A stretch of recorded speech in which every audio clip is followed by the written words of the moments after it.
एक बड़ी खबर आ गई। शरद पवार और सुप्रिया सुले भी दिल्ली के लिए रवाना हो गए हैं। इंडिया गठबंधन की बैठक में शामिल होने के लिए पिता और पुत्री दोनों रवाना हो चुके हैं। इंडिया गठबंधन की ये बैठक इसलिए अहम मानी जा रही है क्योंकि कल कांग्रेस की तरफ से ये कहा गया था कि हमें विपक्ष में बैठने से किसी तरह की कोई तकलीफ नहीं है, लेकिन ये फैसला सारे घटक दल मिलकर करने वाले हैं। प्रियंका, जो बात आप कह रही थी, और इसीलिए आज ये जो बैठक है वो इम्पोर्टेंट हो जाती है क्योंकि आज इस बात को लेकर भी फैसला लिया जाएगा कि क्या वो सरकार बनाने के इच्छुक हैं कि वो विपक्ष में बैठेंगे।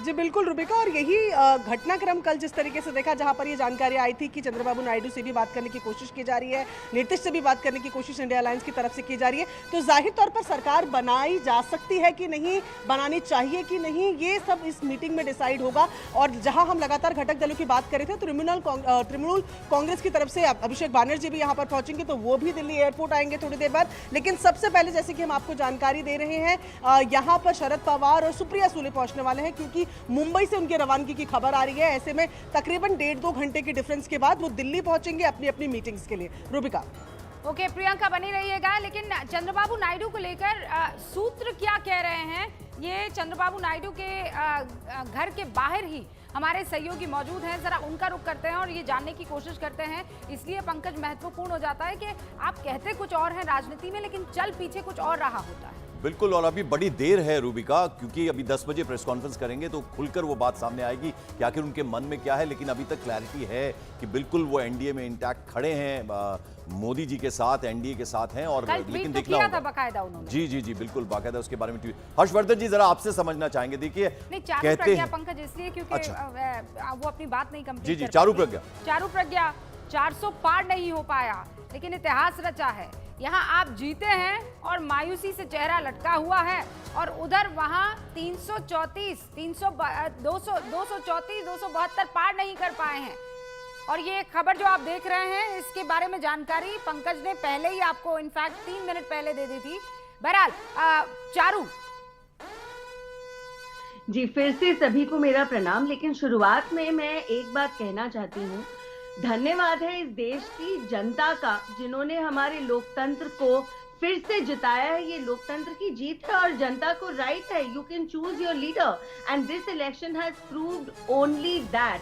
हाँ जी, मोदी जी फिर से तीसरी बार प्रधानमंत्री बनने जा रहे हैं। मायूसी इसीलिए क्योंकि ये वो छात्र हैं जिनको हमेशा अपने आप से पेपर में 100 में से 100 लाने की उम्मीद रहती है, तो अगर वो 99 भी रह जाता है तो थोड़ा सा दुख तो लगता है। हम इस पे समीक्षा करेंगे, हम इस पे काम करेंगे, लेकिन आज एक पार्टी हम वो बन चुके हैं जो देश के एक एक कोने में फैल चुकी है। वहां पर भी जहां पहले कभी हमारी सरकारें नहीं होती थी, हमारे सांसद नहीं आते थे, इंडिया अलायंस जिस तरीके से आज नहीं, जो पाया उस पर तो बात करेंगे चारू, जो ना पा सके उसकी बात कीजिए ना, उसका चिंतन और मंथन ज्यादा जरूरी है।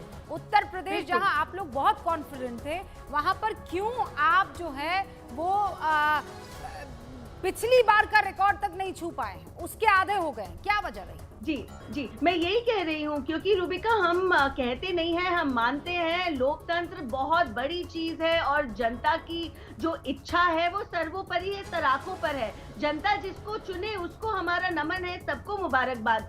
लेकिन हम वो पार्टी नहीं है जो ईवीएम रोते हैं एक रात पहले जब हमको चिंता ये होती है कि हम चुनाव हार जाएंगे। हम वो पार्टी नहीं है जो झूठ और भ्रम फैलाते हैं एक रात पहले और कहते हैं अरे 150 डीएम को फोन करे गए थे। हम वो भी पार्टी नहीं है जिसके नेता एक बयान देते और कहते हैं सर पे कफन बांध लीजिए, आंदोलन का समय आ गया।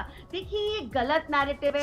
चारू देखिए, आप तो विपक्ष की बात कर रहे हैं, लेकिन मैं आपकी बात करता हूं। देखिए, प्रधानमंत्री के बारे में विपक्ष ने हमेशा इस बार यह कहा कि बहुत डेस्परेट प्रधानमंत्री नजर आ रहे हैं। कहीं ऐसा तो नहीं कि बहुत ज्यादा ओवर डिपेंडेंस है आपकी प्रधानमंत्री पर, क्योंकि जहां वो जाएंगे सब ठीक है, मोदी जी हैं तो चुनाव जीत जाएंगे, तो बाकी पूरी की पूरी अगर हम बीजेपी की बात करें तो वो थोड़ी ढीली पड़ती हुई नजर आती। पंकज जी देखिए, जिस पार्टी का जो नेता होता है वो पार्टी उसी का नाम हर दिन लेती है। आप समाजवादी पार्टी के किसी भी कार्यकर्ता से पूछिए, सबसे पहले अखिलेश जी कहा जाता है। कांग्रेस में हर एक इंसान राहुल जी कहते हैं। तो अगर हमारी पार्टी में मोदी जी हैं, नड्डा जी हैं, हम तो लेंगे अपने नेताओं का नाम। दूसरी बात, ये मैं नंबरों पर आ रही हूँ, मैं नंबरों पर आ रही हूँ। जब आप प्रधानमंत्री नरेंद्र मोदी ने कंधे पर नहीं लिया होता ये पूरे की पूरी जीत का भार, तो 292 आप सपने में भी नहीं सोच सकते थे।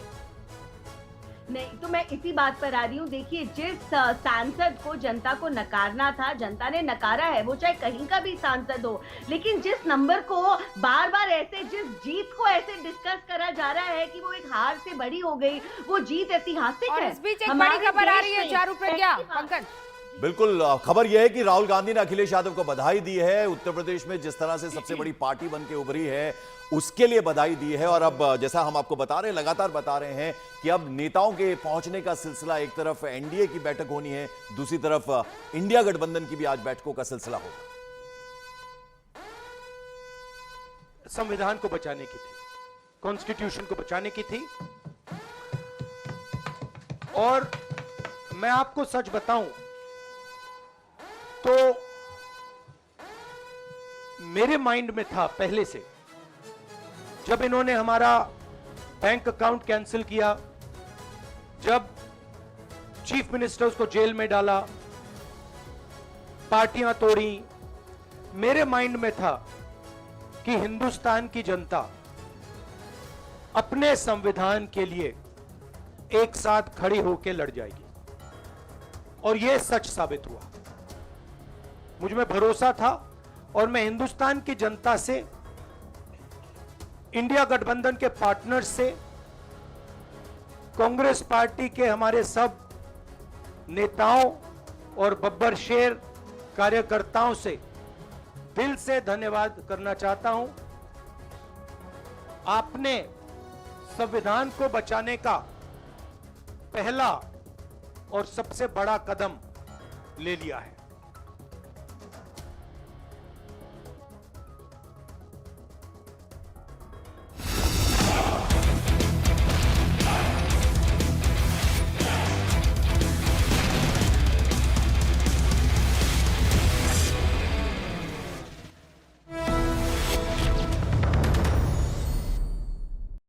कांग्रेस की सीटें भी बढ़ गईं और कांग्रेस और समाजवादी पार्टी दोनों की सीटें मिलाकर यूपी में 40 के पार हो गईं, क्योंकि उत्तर प्रदेश की 80 लोकसभा सीटों में एनडीए को केवल 36 सीटें मिली। इन सीटों में बीजेपी की 33, आरएलडी की 2 और अपना दल की 1 सीट शामिल है।